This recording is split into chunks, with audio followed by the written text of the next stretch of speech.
Буенос диас от Мадрид!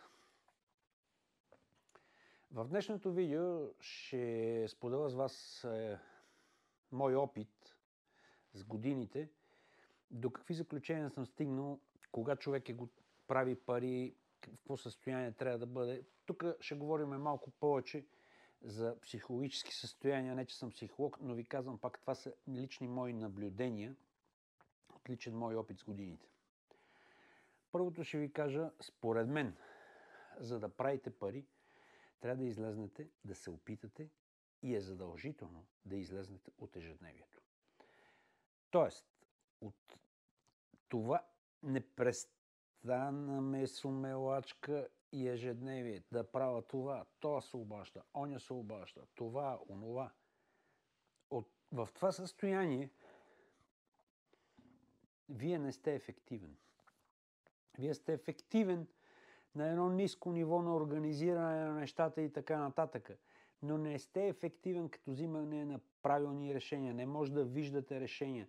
Ще имате много случаи, в които ще минава време и ще викате, ей, това защо не го видях, защо не го направих така? Защо? Трябва да излезнете от ежедневието. Трябва да имате едно спокойствие, да сте над ежедневието, да няма хора, които да ви притесняват, да не сте притиснат до стената. От това трябва да направя, това трябва да направя. Това не е начин за правене на пари. За да правене на пари начина ще ви кажа какъв. Първо, да имате едно спокойствие, да имате свободно време. Задължително трябва да имате много свободно време. Да обърнете внимание на хората, близките около вас, да ги подкрепите и така нататък, и те вас. И да имате една спокойна среда, в която можете да разсъждавате, да взимате правилни решения. Ще ви дам един пример, за да ме разберете. Аз се занимавам в момента с имоти. Трябва да купя един апартамент, от който ще направя с него ремонти, работи и така нататък, ще се дава под наем или ще се продава. Целта е да спечеля пари. Кой е важният момент? За колко време се купува един апартамент? Един апартамент се купува, хора, за 5 минути. Точно. 5 минути. Когато го видите, или го купувате, или не го купувате. Много пъти аз съм губил апартаменти. Не съм успял да ги купя, защото съм се чудил, па това, па онова, почвам да се пазара и така нататък. Не е въпроса да се пазарите. Когато имате една добра възможност, трябва да я направите веднага сделката. Защото иначе я губите. Аз съм губил така имоти за 2-3 хиляди евро да се пазарим и глупости и така нататък, защото не съм бил сигурен и не знам си какво и не знам си що. Какво искам да ви кажа? Представете си един човек, който е натоварен. То му се обажда, оня му се обажда. Това да направиш, това забърви да направиш, онова. Близки. То еди къв си проблем имал. Тия всичките работи ви натоварват. Представете си, имате една такава седмица, цялата натоварена и отивате да гледате един апартамент, за който ви казвам. В който трябва да вземете едно решение за 5 минути, от което може да зависи цялата година дали ще печелите пари, дали няма да печелите. В какво състояние според вас трябва да бъдете и каква ще е разликата на един човек, който е целен натоварен, това, онова, обаждат му се тук, там. И един човек, който е излезнал над тия неща, спокоен е, може да взима правилни решения. Разбирате ли за какво ви говоря? Това е много важно. Трябва да ви е ясно, че парите, може да правите бизнес, може да работите, няма значение. Парите се изкарват в свободното време. Не когато работите. Сега това ще кажете, то пък ви ги говори. Ще ви обясна. Парите се изкарват в свободното време, защото в свободното време вие може да се образовате, може да научавате неща, може да се интересувате от неща. И когато си организирате това свободно време, то да е ползотворно за вас, не случайно много хора. Гледам във форумите. Кой си? Хора, в какво да инвестирам имам 10 000 евро или 5 000 евро. С 5 и 10 000 евро най-добрата инвестиция, която можеш да направиш е в себе си самия. Да се обучаваш на неща, да се интересуваш от неща. Тия пари, ако ти стигат да имаш едно спокойствие, да го имаш спокойствието, за да можеш да растеш, да знаеш неща, но за тия всичките неща ти трябва да имаш един душевен мир. Не може да си супер натоварен и така нататък. Познавам тук много хора с пари и ще ви кажа какво правят. Нищо не правят. Отиде си в фитнеса, тренира, пие кафе, говори с това, говори с ония. Трябва да се опитате да излезнете от ежедневието, доколкото можете. То е трудно. Да. За да може да видите нещата отстрани. Защото светът така е направен, така е създаден, е като една матрица. Има много хора, които са влезнали в едно ежедневие. Не дейте да бъдете роби в този живот. Ще ви кажа защо. Има много хора, които демонстрират, че са добре с кола, с това, с онова, с хиляди борчове.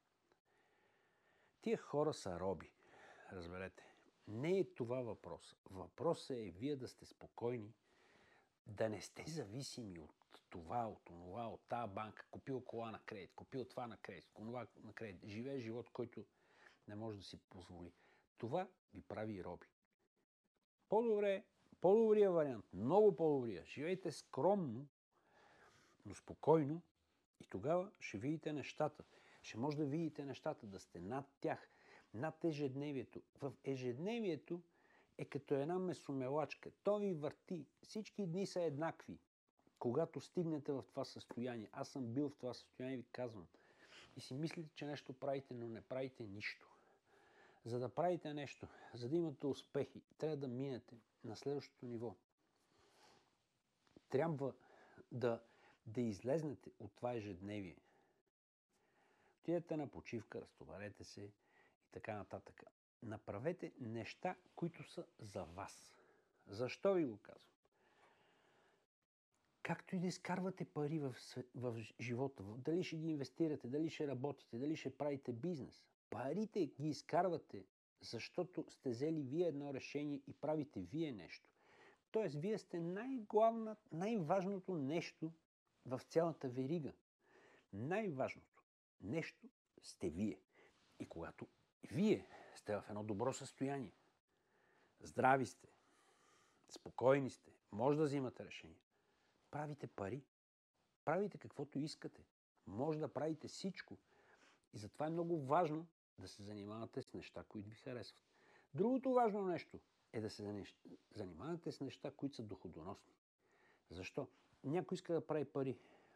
Трябва да правите пари там, където има пари. В бизнеси, в които има пари, защото не на всеки бизнес има пари. Има бизнес и хамалогия брутална. Не знам си какво се прави, разправи, но пари няма. И ако сега сте и си мислите да почнам някакъв бизнес, да почнам нещо да се занимавам, търсете неща, от които се правят пари. Хората, които са в този бизнес, най-бедния да е богат. Но пак ви казвам, основният елемент във всичко сте вие. И вие, за да може да взимате решения, правилни и така нататък, трябва да излезнете от ежедневието. Трябва да не сте в тази матрица, в този забързан свят, в който ви карат да живеете ден за ден, месец за месец. Разбирате ли? То затова хората търсят свобода финансова. Защо я търсят? За да се освободят от това. Но вие може да се освободите от това нещо, ви го казвам аз, и без да сте богати. Може да се освободите. Да погледнете над нещата, да си организирате живота и да имате много големи успехи в каквото и да се занимавате. Когато сте в едно такова състояние. Когато сте в състоянието забързани, това, онова, ама това трябва да се направи, онова трябва да се направи.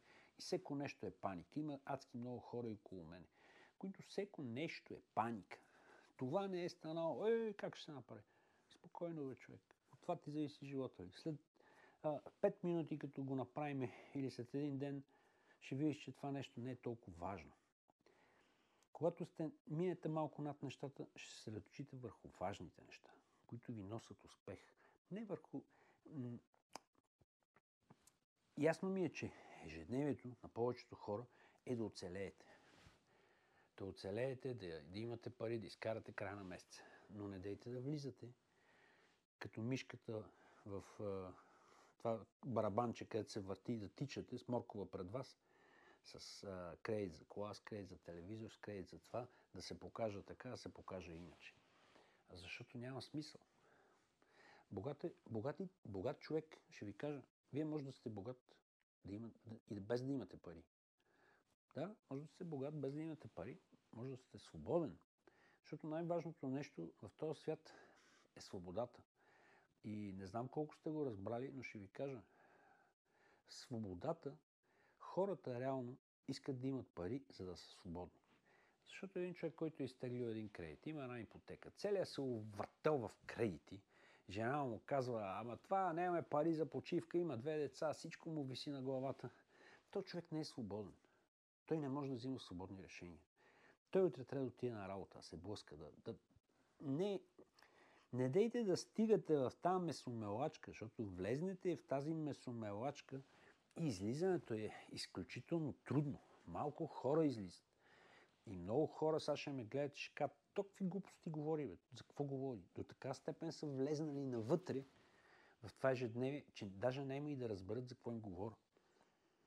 Аз мисля, че им говоря за един свят, който не съществува, но ви казвам, че този свят съществува. Има много хора, които са над нещата, живеят спокойно, виждат ги по друг начин и така нататък. И имат успех, независимо дали в бизнес, в каквото и да било. Имайте предвид, че бизнес, пари се прави с главата. И в главата има един мозък. И този мозък трябва да е в едно добро състояние. Трябва да сте отпочинали, трябва да не сте стресирани и така нататък. 1 милион неща.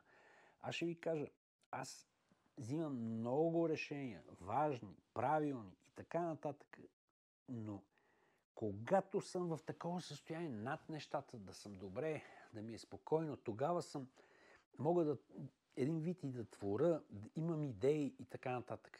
В един момент, в който отсека да ме натоварят с 1 милион неща, защото имам такива моменти, натоварят ме с 1 милион неща, аз падам надолу и ставам един олигофрен, който не знае какви решения да взима. Виждам всичко в черно, не виждам смисъл да го правя. Защо? Защото всичко е въпрос на перспектива. Вие може да гледате, в момента да ме гледате мене от този ъгъл и да ме виждате по един начин и оттам по друг. Защо? Обаче изборът е ваш. Ваш е избора. Как ще погледнете на нещата? Позитивното поглеждане на нещата и всичко да е добре и да ви върви, зависи от вас. Но вие трябва да надминете, да излезнете малко от това ежедневие. Да излезнете от ежедневната простотия. Така се каже, защото има много простотия също.